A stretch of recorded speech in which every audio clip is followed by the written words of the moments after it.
Ya, Assalamualaikum warahmatullahi wabarakatuh. Nah, ketemu lagi di pertemuan 4.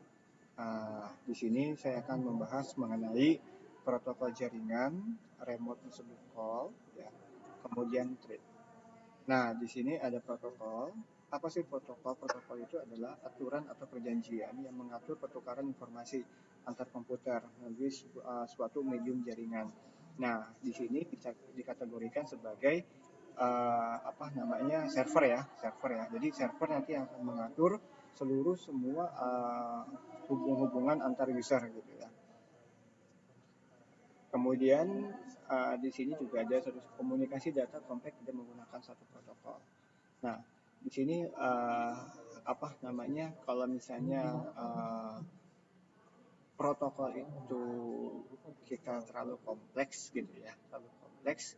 Nah, di sini menggunakan sekelompok protokol. Nanti kita akan buat yang namanya protokol parent gitu ya, atau protokol family. Nanti dalam protokol family itu ada aliran-aliran atau ada jaringan-jaringan lain sehingga semuanya terhubung dalam satu protokol.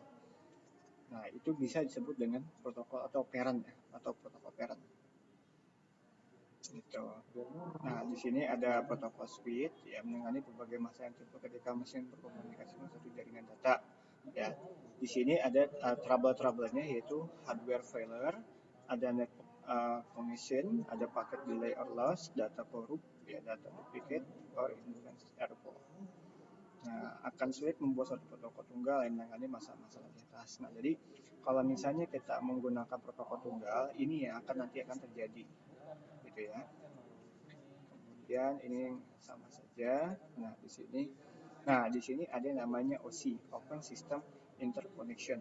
Ya, dikembangkan oleh International Organization Standard atau ISO tahun 1984. Nah, model OSI adalah satu model konseptual yang terdiri dari atas 7 layer, yang masing-masing layer mempunyai fungsi tertentu.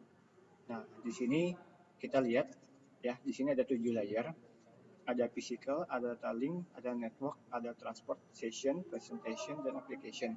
Nah, di mana di sini ada dua bagian, ya. Di bagian 4 sampai 1 ini itu namanya lower layer, ya.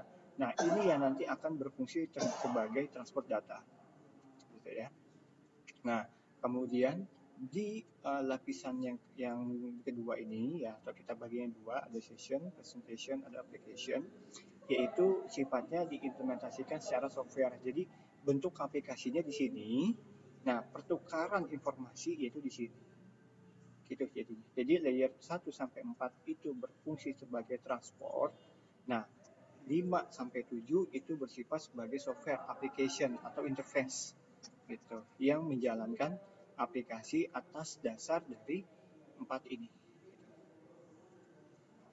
Nah, ini ada model OC-nya, ya. Di sini ada untuk pertukaran, ya, untuk pertukaran. Di sini ada network, data link, dan physical. Ya, kemudian di sini untuk peer to peer ya, untuk peer to peer communication. Untuk datanya di sini. Interaksi antar layer OC, interaksi dengan layer di atas, interaksi dengan layer di bawahnya, interaksi dengan layer peer di sistem yang berbeda. Nah, ini contoh ada komputer A, sini ada komputer B. Nah, di sini ada data link. Nah, ini akan memberikan informasi di sini. Ya, ini sama-sama dia mengakses satu aplikasi, tetapi datanya itu akan mengakses kepada data link. Ya, untuk transfer datanya pada data link. Nah, ini juga sama layer tukeran informasi ya dari sistem. Ini contohnya tadi ya. Ini komputer A, ini komputer B. Nah, di sini ada beberapa dari layer. Ya, saya juga sama ada layer. Di sini data-data. Nah, nanti di sini akan enkapsulasi atau dibungkus datanya. Kemudian nanti datanya akan dikirim ke komputer B. Nah, di sini ada pengertian dari physical layer, yaitu mengirimkan dan menerima data mentah pada media fisik, gitu aja ya. Kemudian ada data link, nah, menyediakan aliran data yang bebas kesalahan bagi network layer.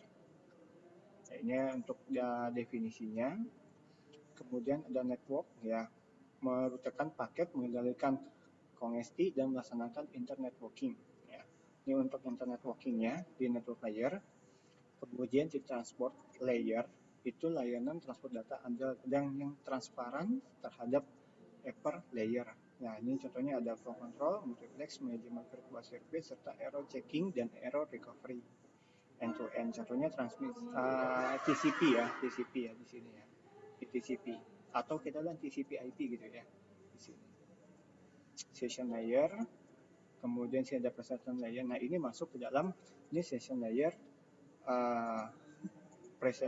presentation layer dengan application layer. Nah, ini yang nanti akan menjadikan sebuah interface ya, sistem di mana nanti berhubung kepada klien.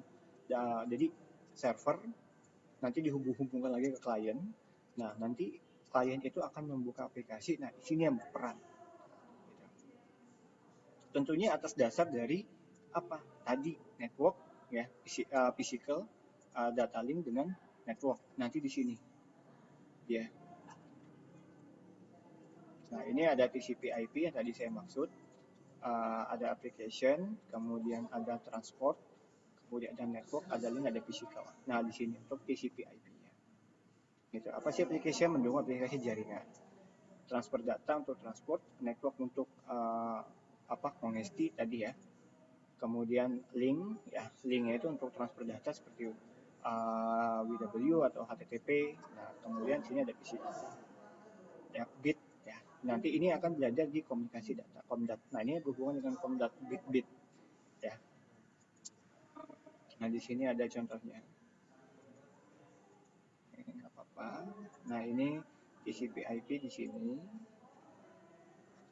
Oke. Nah, ini contohnya ya. Ini contohnya distribusi ya, distribusi untuk komunikasi dari server, kemudian masuk ke router. Di sini akan ada telepon dan komputer. Nah, ini ada contoh-contohnya di sini aplikasi dapat. Semuanya punya, ya, semuanya punya. Tinggal nanti akan berperan siapa.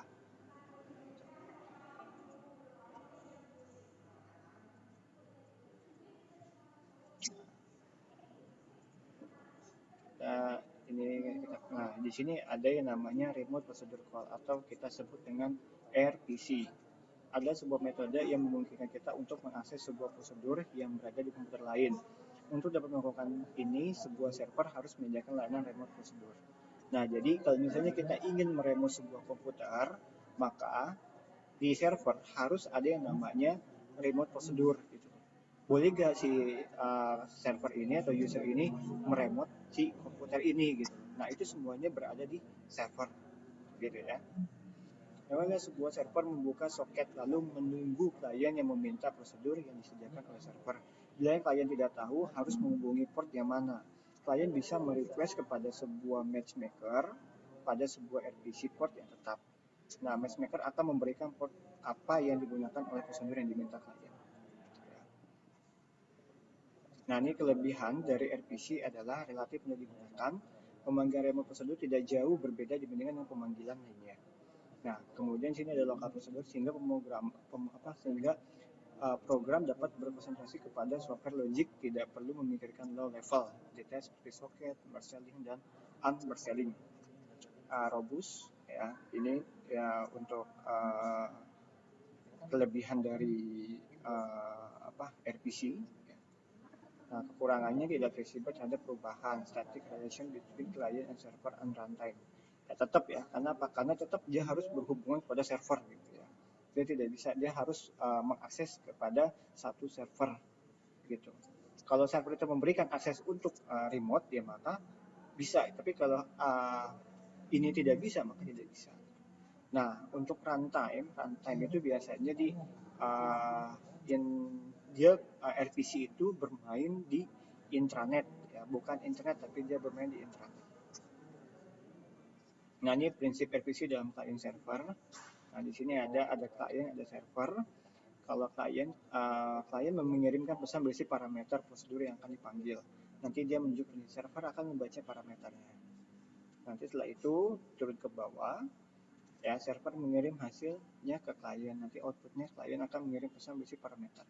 Nanti dia akan menerima, kemudian si klien pun bisa berkomunikasi kepada server. Nah, ini langkah-langkahnya ya. Nggak harus saya jelaskan secara rinci, yang penting maksud dari ini apa.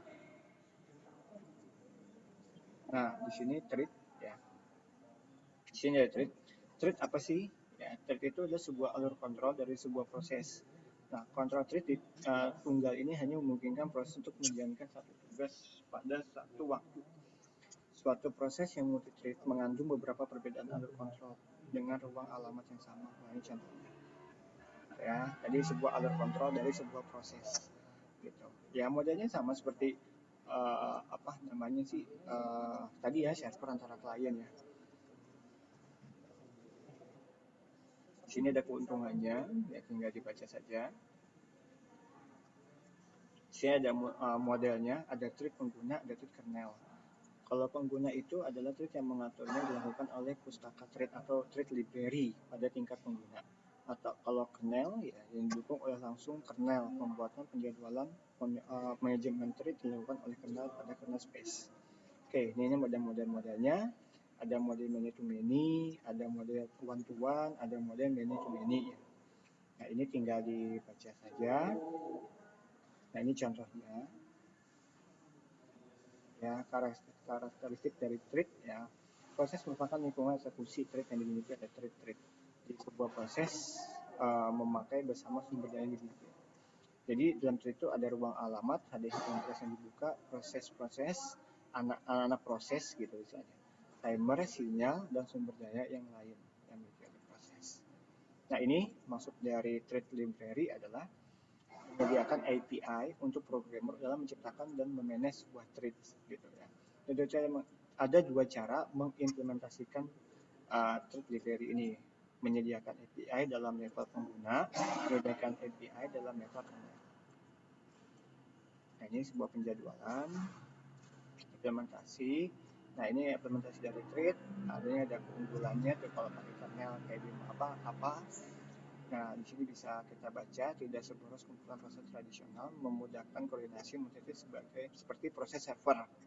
Tapi kalau kelemahannya ya sangat boros ya, sangat lebih boros karena harus menyediakan semua fitur. Nah, ini juga sama keunggulan dari level pemakai, kelemahannya apa. Nah, ini bahasa pemrograman yang digunakan dalam thread itu adalah platform independen komunikasi capability security dan kompatibilitas. Oke, terima kasih. Mungkin itu yang bisa saya sampaikan di pertemuan 4. Nanti bisa ditanyakan dalam pertemuan berikutnya. Terima kasih. Assalamualaikum warahmatullahi wabarakatuh.